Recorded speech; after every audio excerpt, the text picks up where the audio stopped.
Well, a professor at the University of Connecticut is arguing that Donald Trump's election victory comes down to one thing: racism. One of his upcoming lectures is titled "Make America White Again: The Racial Reasoning of American Nationalism," and in it, Professor Matthew Huey will argue that modern America is built on a bedrock of core racial assumptions. Those assumptions include the belief that, quote, whiteness is under attack in America and that non-whites are fundamentally dysfunctional. Trump's election, he argues, was a result, and we're quoting now, of a social, political, and economic commitment to white supremacy. Professor Huey joins us now from New York. Professor, thanks for coming on. Thanks so much. I'm disappointed you're not wearing the bow tie. I know. Had I known you'd be sporting one, we could match. Well, I had to do something to reclaim it from all those years you had it. So tell me, how exactly, I mean, this was, I've heard people say this, but sort of offhandedly, like, I hate the result, it must have been the racists who did this. But you're making an academic study of this, and you're saying that white supremacy caused Trump's election. So if you could just briefly define white supremacy, because I've never heard anybody do that, and explain how this works. So first, what I mean by white supremacy is both a social, political, economic commitment to the promotion of people who pass as white.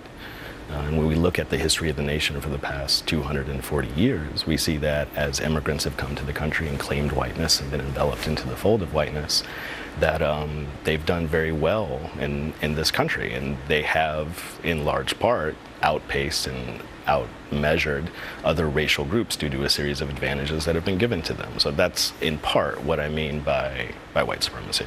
Okay. And how did that result in Trump's victory? I'm sorry, say again?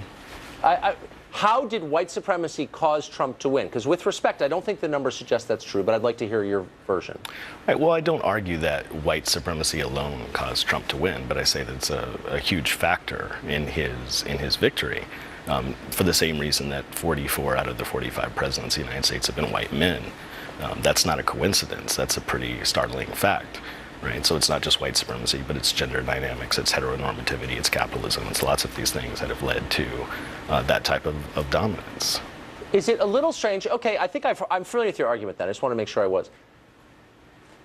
Mitt Romney got more white support than Donald Trump got. Is he white supremacist? That doesn't really fit into your theory, does it? Why would Mitt Romney, who is less, I'm sure from your perspective, less racially inflammatory than Donald Trump, get more white support than Trump did? Well, for me, it's not about Mitt Romney or Donald Trump or any one particular person. Again, when you asked me for my definition, I said it was a social and political and economic system. It's not about one particular person. Now, different politicians can appeal to various racialized arguments, as I think Trump has done at times, as Mitt Romney has done at times, and some Democrats have done at times. It's a palpable device, and it works large part of the time to propel people into political positions of power. So we've had, here's the main problem with your theory, is from what I can tell. So for the last 50 years, the country's been totally transformed by immigration since the '65 Immigration Act. And we've admitted about 60 million immigrants into this country legally in 50 years. That's an awful lot in a country of 325 million or whatever it is. It's a lot of people. Totally changed the demographic balance of the country. Only 12% of them came from Europe. Why would a country based on and committed to the perpetuation of white supremacy let in 60 million people, only 12% of whom are from Europe? Seems a little weird, no? No, not weird at all. I mean, your point makes sense if you don't think about it.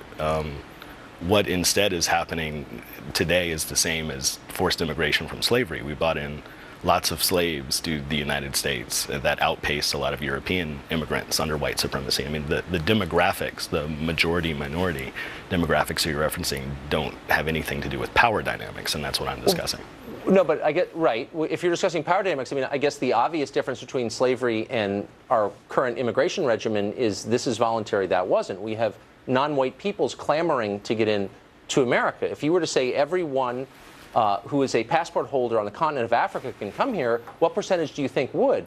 Which would be a little strange if it was really a white supremacist country, that they would want to come here or that we'd allow them. Like, well, something immigration else is going on, has ebbed and flowed, and you used the word clamoring. So that hasn't actually been the case in many years, and immigration has rose and fallen and so forth. Take immigration from Mexico, which is often a hot button political topic. That's actually fallen over recent years. So no, actually, to say that people are clamoring to come in is just not true, and it's just empirically not verifiable. Wrong. No, actually, our immigration levels are set by the federal government, by the Congress, and they've remained the same. So I'm just saying that it doesn't ebb and flow, actually. Illegal immigration may ebb and flow, but legal immigration doesn't. and it's overwhelmingly non-white. So why, again, would a white supremacist country allow that to happen? I mean, in 1965, 84% of the country was white. 2015, 62%. That's a massive change in 50 years. Why would white supremacists allow that to happen?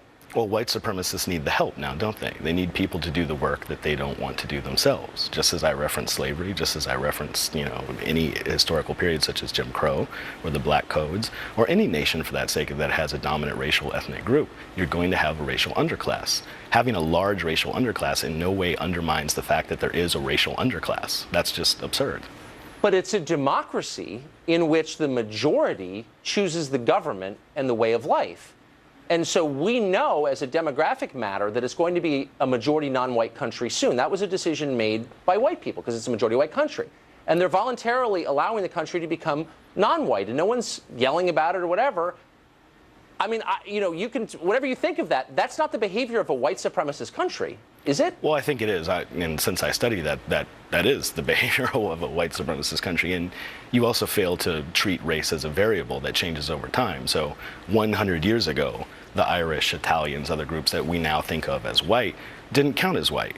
And it would be absurd to think that what we mean and how we think about whiteness today will remain the same 100 years from now. I think actually you're factually wrong on that, on the Irish question. Not. I mean, we don't have time to debate that. I think you are. But whatever. But the point is... You can read books on it. I've written quite a few. Okay.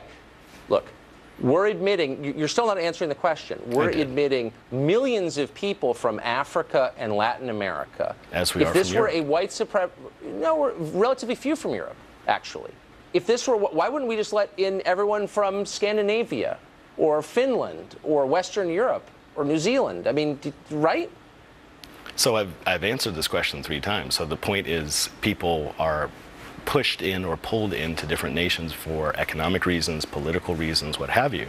And the United States trades on using immigrants to do labor that the dominant class often doesn't want to do. And that's no different than a lot of westernized nations who operate on a white supremacist value. Okay, but some of them become, I know, boy, you don't get challenged much, I guess, in college, but a lot of them become rich, or some percentage of them do. But you're not bringing facts here. I understand this is Fox, but I mean, you got to bring some truth to the table here. Come on. Funny. It's funny when you, I guess when you work, do you have tenure, by the way? I do. So, like, nothing you say, no matter how silly, can ever get you fired. Is that true? Oh, there are plenty of things that could get me fired, but I'm good at my job. Okay. Well, I guess we just disagree. But I appreciate your coming on to explain your position. Thanks a lot. Thanks so much. Take care.